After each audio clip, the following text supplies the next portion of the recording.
눌러주세요. 시청자 여러분 안녕하십니까? 2월 16일 화요일 비즈니스투데이 김유미입니다. 준비한 첫 번째 소식 전해드리겠습니다. 한국이 OECD 37개 회원국 중 가장 늦게 코로나 백신 접종을 시작하는 나라가 될 것으로 보입니다.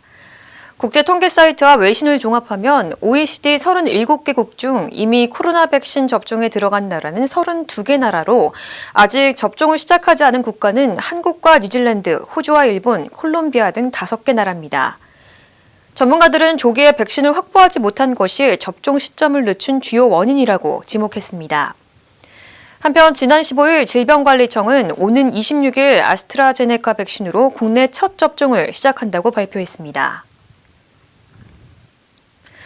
LG전자가 전기식 에어컨과 가스식 에어컨의 장점을 합친 하이브리드 히트펌프 시스템 에어컨을 출시했습니다. 신제품은 가동 상황에 맞춰 전기식과 가스식 운전을 조합해 냉난방 비용을 줄이는 4가지 모드를 제공해 냉난방 비용을 줄여줍니다. LG전자가 시스템 에어컨의 냉난방 비용을 자체 실험한 결과 동급의 전기식 시스템 에어컨보다 에너지 비용을 25% 절감했으며 특히 전기 기본 요금은 54% 줄었습니다. 신제품은 가스식 시스템 에어컨의 용량만큼 정부의 가스냉방 장려금 등 정책 혜택을 받을 수 있습니다. 서울 용산구의 고급 아파트 한남더힐이 7년 연속 전국에서 가장 비싼 아파트에 오른 것으로 나타났습니다. 15일 직방에 따르면 한남더힐 전용 면적 243제곱미터는 지난해 실거래가 77억 5천만 원을 기록하며 최고가 기록을 세웠습니다.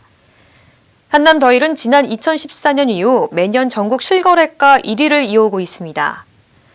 함영진 직방 빅데이터 랩장은 대출 규제 등이 시행되고 있으나 초고가 아파트 수요자는 구매 여력이 있는 경우가 많아 문제가 되지 않는다고 말했습니다.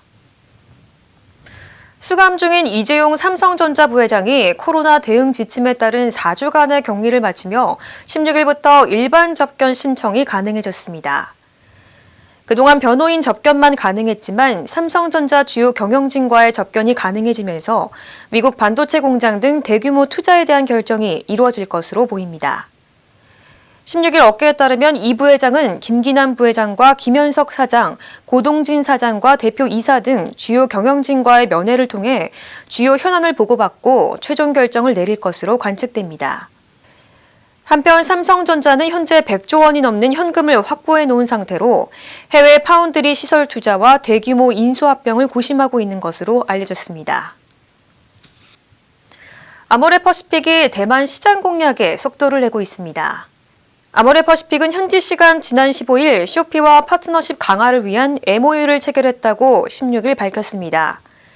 아모레퍼시픽은 쇼피와 함께 온라인 뷰티 시장이 빠르게 성장하고 있는 동남아에서의 존재감을 강화하는 한편 쇼피 대만에서도 신규 입점해 고객 저변을 확대할 계획입니다.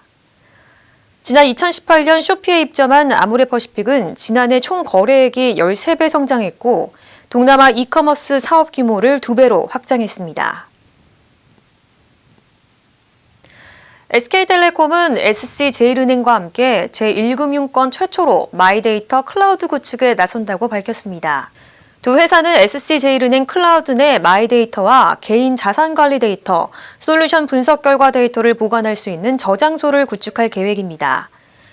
이를 위해 SKT는 SC제일은행이 개인정보의 효율적인 수집과 분석을 통해 혁신적인 서비스를 제공할 수 있도록 클라우드 인프라와 마이데이터 분석 시스템을 제공합니다.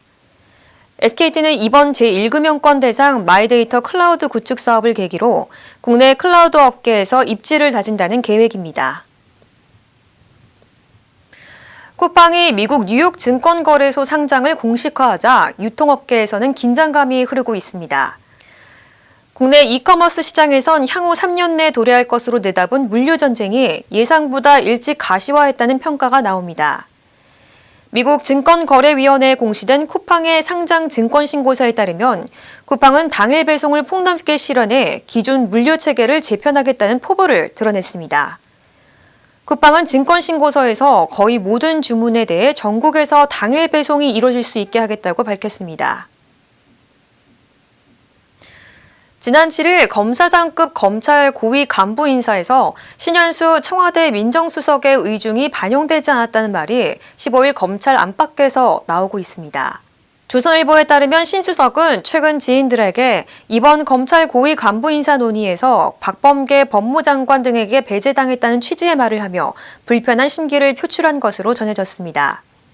검찰 출신으로 작년 12월 임명된 신 수석은 윤석열 징계로 형성된 청와대와 윤석열 총장 간의 갈등 국면을 완화하는 역할을 해왔던 것으로 알려졌습니다. 하지만 법조계 일각에서는 신 수석이 다시 역할을 할 가능성도 있다는 전망도 나오고 있습니다. 부동산 가격에 따른 서울 시민의 인구 분포 변화가 서울시장 보궐선거의 중대 변수로 떠올랐습니다. 15일 한국일보가 2010년부터 10년간 서울 유권자 인구 지형을 분석한 결과 30대에서 40대 유권자는 크게 감소했고 60대 이상 유권자는 크게 늘어난 것으로 조사됐습니다. 특히 연도별 자연 증감과는 별개로 부동산 가격의 상승에 따른 3040 세대 탈서울화가 진행됐다는 점도 확인됐습니다. 여론 전문가는 이명박 박근혜 정부와 탄핵, 촛불 집회를 두루 경험한 3040 세대는 통상 진보로 60대 이상은 보수 성향으로 분류되는 만큼 더불어민주당이 반길 소식은 아닐 것이라고 설명했습니다. 비즈니스투데이 오늘 준비한 소식은 여기까지입니다. 시청해주신 여러분 고맙습니다.